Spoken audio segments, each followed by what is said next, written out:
Hola a tots, soc el Pau Bru i benvinguts a aquest vídeo on explicarem què són i com calcular arrels equivalents.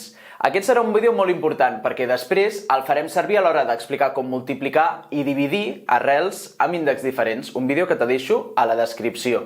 I perquè entenguis molt bé les arrels equivalents, les explicarem partint d'una cosa que ja saps i segur que domines, que són les fraccions equivalents. I veuràs que les arrels equivalents en el fons són el mateix. Quan fèiem fraccions equivalents dèiem que una mateixa fracció pot tindre diferents denominadors i numeradors i aquesta té el mateix valor. Per exemple, si teníem 4 vuitens i aquesta mateixa fracció la volíem expressar amb un denominador 16, miràvem, per què he multiplicat el denominador 8 perquè m'adongui el denominador 16? I deia, he multiplicat el denominador per 2. Per trobar la fracció equivalent a aquesta amb denominador 16, havia de multiplicar pel mateix nombre que havia multiplicat el denominador al numerador. És a dir, fer 4 per 2, 8. I la fracció 8 setzents era la mateixa, tenia el mateix valor que 4 vuitens. Eren equivalents. Per trobar fraccions equivalents podíem multiplicar el numerador i el denominador pel mateix nombre o també els podia dividir. Per exemple, si volies reexpressar amb una fracció equivalent amb denominador 2, 4 vuitens, me preguntava, el 8 que li he fet per tindre un 2? Doncs l'he dividit, en aquest cas l'he fet més petit. L'he dividit el 8 entre 4.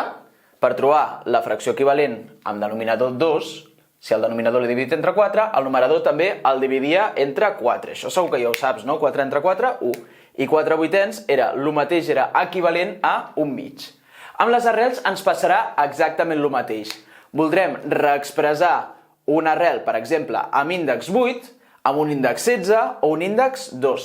I ens hem de preguntar exactament el mateix que ens preguntàvem aquí. Per quin número hem multiplicat o dividit l'índex? El 8, per tindre un índex 16, l'he multiplicat per 2. Llavors què faré?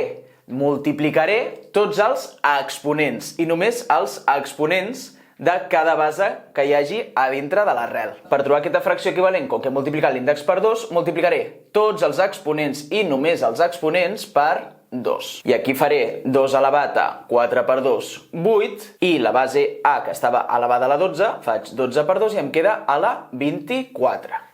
Això i això té el mateix valor, són arrels equivalents. Igual que les arrels, a banda de multiplicar índexs i exponents, també els podia dividir tots pel mateix nombre.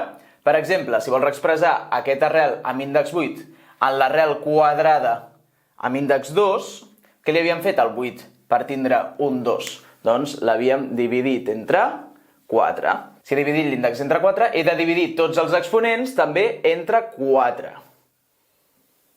2 elevat a 4 entre 4, 2 elevat a la 1, que quan està elevat a la 1, doncs aquest elevat a la 1 no cal posar-lo, és redundant, i A elevat a la 12 entre 4, que queda A al cub. I una altra cosa redundant és aquest índex 2, que ja sabeu que quan l'arrel és quadrada, l'arrel és índex 2, no cal posar-ho. És molt fàcil, la principal cosa en la qual us equivoqueu és que, a vegades, a més de multiplicar els exponents, també multipliqueu les bases. Per tant, recorda, pel nombre que hem multiplicat o dividit l'índex, multiplico o divideixo només els exponents, en cap cas les bases. Ara anem a practicar això amb aquests 6 exercicis. En el primer exercici ens demanen que transformem aquesta arrel cúbica en una arrel amb índex 15. I ens hem de preguntar, per què he multiplicat el 3 perquè m'adongui 15? L'he multiplicat per 5. Per tant, he de multiplicar només els exponents de cada base pel mateix nombre. Els he de multiplicar per 5. Ojo amb els elevats a la 1 que us els descuideu. Si està elevat a la 1, aquest elevat a la 1 també l'he de multiplicar per 5. I aquest 4 també l'he de multiplicar per 5. Tots els exponents, però no les bases. Per tant, em queda 2 a la 5 per 3 a la 20. En el segon, no tinc índex aquí de l'arrel. Si no hi ha índex, és com si tingués un índex 2. El 2, per tindre índex 6, l'he multiplicat per 3. Per tant, el 15 també el multiplico per 3. Veus que tindre lletres o tindre números és el mateix. No t'importa tindre lletres o tindre números de base. Passa el mateix, multipliquem pel mateix nombre. 15 per 3, que és 45. Al C tinc, parteixo d'índex 12 i vull acabar amb un índex 2. Si no ens en posen és com si hi hagués un 2. Per passar de 12 a 2, l'operació que he fet ha estat dividir. Dividir entre 6.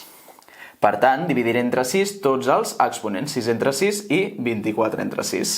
Em queda 2 elevat a la 1, que l'elevat a la 1 no cal posar-lo, i 24 entre 6 me queda x elevat a la quarta. Anem a aquests tres que ja són una mica més difícils. Aquí tinc una arrel quadrada i em pregunten quin índex hauria de tindre l'arrel de 128 perquè aquesta arrel i aquesta fossin equivalents. Doncs els exercicis que ens passin això i no ens donguin les potències les haurem de treure. Per treure les potències, molt senzill, descomposem el 128 en factors primers i veiem que 128 és 2 per 2 per 2 per 2 per 2 per 2 per 2, és a dir, 2 elevat a la 7. I aquí vull saber l'índex. Per saber l'índex hem multiplicat pel mateix nombre els exponents i l'índex. Per tant, aquí haurem multiplicat per mateix nombre els exponents que l'índex. Aquí tinc índex 2 i exponent 1. Per passar d'aquí a aquí, a l'1 l'he multiplicat per 7, per tindre 7. Per tant, perquè això sigui equivalent, a l'índex també l'hauré de multiplicar per 7. 2 per 7, perquè això sigui equivalent, aquí necessito un índex 14. A l'ens passa el mateix. Hem de passar d'índex 4 a índex 2. Per tant, haurem de dividir entre 2 tots els exponents. Però aquest 36 no té exponent, és com si estigués elevat a la 1. Llavors, què faré aquí? 36 a la 1 entre 2, no dona enter. Què fem? El mateix que aquí, descomposem aquest 36 en factors primers. Descomposem el 36 en dosos i en tresos, només nombres primers, aquí no podries posar un 6 perquè no és primer, i 36 és el mateix que 2 al quadrat per 3 al quadrat. I ara, si en lloc d'expressar el 36 com 36 a la 1 l'expresso com 2 al quadrat per 3 al quadrat, sí que puc dividir els exponents entre 2. 2 entre 2 i 3 entre 2. 2 entre 2, 2 elevat a 2 entre 2 és 2 a la 1, i 3 elevat a 2 entre 2 és 3 a la 1 també. Per tant, si volem fer aquí la multiplicació, ens queda l'arrel quadrada de 2 per 3, 6. L'arrel amb índex 4 de 36 és equivalent, és el mateix a l'arrel quadrada de 6. I ara anem a l'F, perdoneu que m'havia equivocat amb aquest exponent. El mateix, em plantejo, per quin número he multiplicat o dividit l'índex? El 6 l'he dividit entre 2, no? Per tindre un 3. Llavors, hauré de dividir tots els exponents entre 2. Només els exponents, no les bases, no me feu aquí 16 entre 2. Dividim l'exponent del 16, que és elevat a la 1. Però què passa? Que 1, si el divideixo entre 2, tindré un exponent amb 0, i no vull això. Per tant, mateixa estratègia que abans. En lloc d'escriure 16, escric la seva factorització en primers. En lloc d'escriure 16, escric 2 a la quarta. Si ho feu amb la ratlla, veureu que és 2 per 2 per 2 per 2. 16 i 2 a la quarta és el mateix, però el 2 a la quarta, l'exponent 4, sí que el puc dividir entre 2, com allà. I el 2 sempre el podia dividir entre 2. Llavors, aquí faré 16, que és 2 a la 4. 2 a la 4 entre 2 és 2 a la 2. I A a la 2 entre 2 és A elevat a la 1. Que aquest elevat a la 1 no cal posar-lo.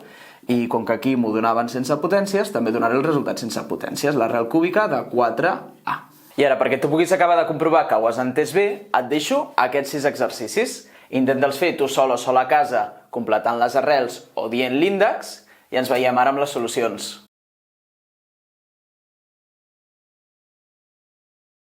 I això està tot pel vídeo d'avui. Si vols seguir aprenent sobre arrels, clica al link de la descripció, que allà hi trobaràs tots els vídeos. I res més, ens veiem a la propera. Adéu!